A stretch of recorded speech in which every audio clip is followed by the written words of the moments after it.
I want to start by having you speak directly to the person who's listening, who is either about to hit menopause, going through menopause, or maybe they're listening to this episode because somebody that they love has sent it to them. Could you talk to the person listening about what they are going to experience and what they're going to learn and how they're going to feel after they're done learning from you today? Yeah. So I want you to feel seen if you're going through the menopause transition. I think so often women are made to feel small and they're not important. And women are uniquely affected by ageism. So you kind of have the double whammy at this time. So I'm hoping that you'll feel that your concerns are valid and they're important. And there are lots of options to do from a health standpoint. And there are many ways to take care of yourself. And I'm hoping that I can give you some tools to reframe what's going on with your body so you kind of know where you are, and also give you tools to find help if you're struggling. Well, Dr. Gunter, I'm in. I can't wait to hear everything you're about to teach us. Is there anything else? Yeah, team menopause. I'm on it too. So I would say that menopause is a normal part of the ovulatory cycles that we have. And just like you went through puberty, which might have been challenging and had some symptoms and caused a lot of physical changes with your body, that menopause is in many ways the same thing. You can think about it as puberty in reverse. It is, not a sign that your body is going to fall apart the next day. It is not some new experience. I know there's a lot of people out there who think that, because women are living longer now, they're just experiencing menopause, but that's not true. The ancient Greeks knew that the average age was about 50, which is about what it is now. And if we erase menopause, then we erase all the grandmothers in history, right? So that it is a normal experience, but normal doesn't have to mean pleasant, right? So just like when you went through puberty, maybe you got acne, or maybe you had really heavy irregular periods, or pregnancy, also a normal experience. Maybe you had terrible nausea and vomiting. Maybe you had other complications. So normal things can have complications. And I would say that there are things about menopause that can be very unpleasant for people. There's things that can be very liberating. People who've had terrible, painful periods who now don't have them think it's amazing. People who've had maybe terrible PMS find that the steady, the lack of ups and downs of hormones are liberating. And so I would say that if you're suffering, there is often medical treatment for that. And that the best way to know how to make it a more pleasant experience or less onerous experience, depending on the spectrum you're on, is to get informed and have accurate information. I've never heard anybody call it puberty in reverse.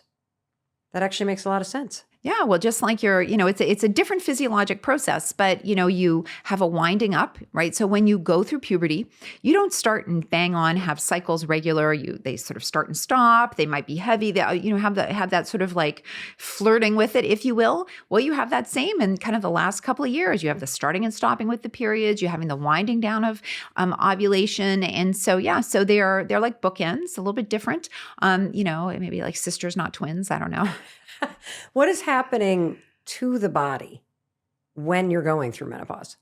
Yeah. So the menopause transition, which is the time leading up to menopause that, you might also heard called perimenopause or premenopause. How long does that last? Well, anywhere kind of from sort of 4 to 10 years, depending. Just kind of like puberty, right? Like a big range in how long it can last. Some people seem to have these late growth spurts, goes on forever. Some people relatively short, kind of the same thing. Oh, wait a minute. Okay. So when you were talking about puberty, I was just thinking about getting my period. I wasn't thinking about all the other things that happened, like your breasts coming in, your body shape changing, the fact that you grow taller. Do we shrink when we're going through menopause? Not really. Certainly if you develop osteoporosis, you can, but no, otherwise not. And it would be rare to develop osteoporosis in your late 40s or early 50s. That would be really a sign. There'd usually be something else going on significant.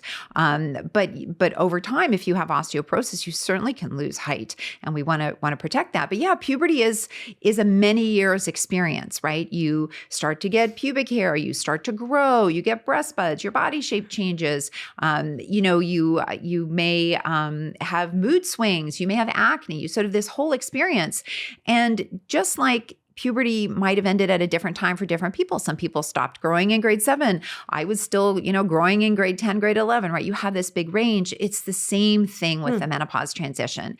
And so I just encourage people to think about it more that way, that it is a change. And these changes, don't happen overnight. And it does suck that you get to go through it twice, and people without ovaries only get to go through it once. But yeah, so it's this physiologic change, and it's related to the decrease in the number of follicles or eggs that can ovulate.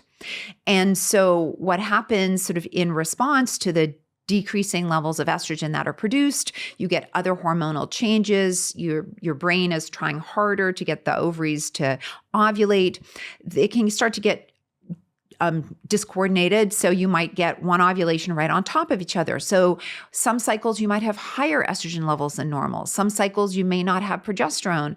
Some cycles might be shorter. Some you might develop estrogen, not get progesterone, but still menstruate. So it's basically hormonal chaos. And so people mistakenly think of it as sort of this gradual, smooth transition, but it's more like, but obviously there's variation. My best friend had regular cycles, and then her period stopped and she had one hot flash. And I'm like, that's kind of the equivalent of showing up. That's a unicorn. Well, that's like showing up at the hospital and you're like, oh, I feel little contractions. And you're like 9 centimeters and you go, oh, and the baby comes out, right? Like there are people who have those experiences, and then there's people who have, 72-hour labors, right? So it's this wide experience, and there are many things that can affect it. Dr. Gunter, what are the biggest myths of menopause? Well, oh gosh, the biggest myth. I would say the biggest myth is that your life is over. That this is the end. Maybe it's the fact they just don't care anymore because they're older. It's wisdom with age. I don't know the answer to that. Maybe it's the fact that all of the part of your brain that was tied up with ovulation is now gone because your brain prunes pathways. It doesn't need anymore. I mean, I don't know the answer. But I would say that, for some people it can be very rocky, and for some people it isn't. And for people who it's very rocky, we have treatment. That's true. I think the biggest myth, if I'm kind of just thinking about what my friends are talking about, is that you're going crazy.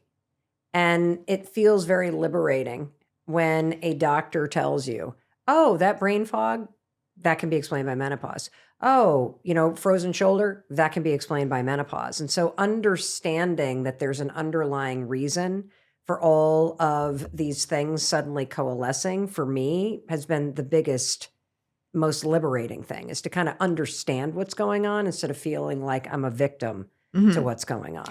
Yeah, I think education about how your body works is very liberating. So then you don't think that you're uniquely broken or uniquely crazy or something, that what is specific, why is my body behaving this way and no one else's? And you're like, oh, lots of people are behaving this way. Okay, I don't feel so alone. So sometimes there's kind of safety or comfort in numbers. What are the top 3 non-hormone interventions that you recommend all women do to impact their health? Well, I would say the top recommendation is exercise. I would put that over hormones.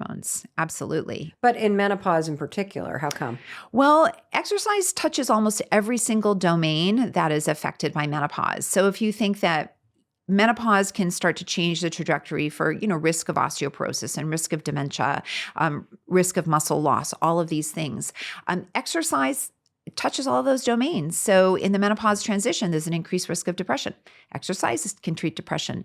Exercise can help protect bone mass. Exercise can help build muscle strength, build muscle mass. Exercise is great for your heart. It's great for your brain. Basically, exercise treats almost everything in menopause except hot flashes and vaginal dryness. I mean, and we have great medications for those. So, so what I'm saying is that, going into menopause with that strong foundation, and it's not just, cardio, resistance training.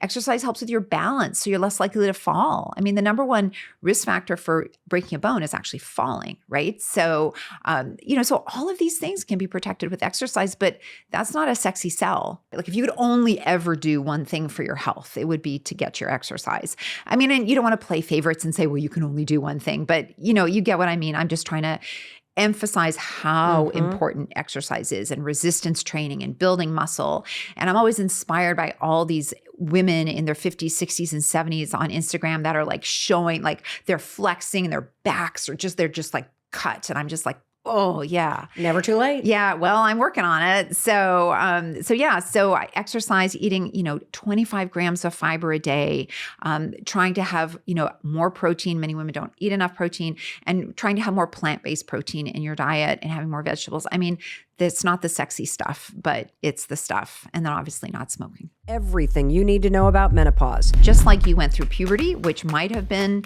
challenging and had some symptoms, menopause is in many ways the same thing. You can think about it as puberty in reverse.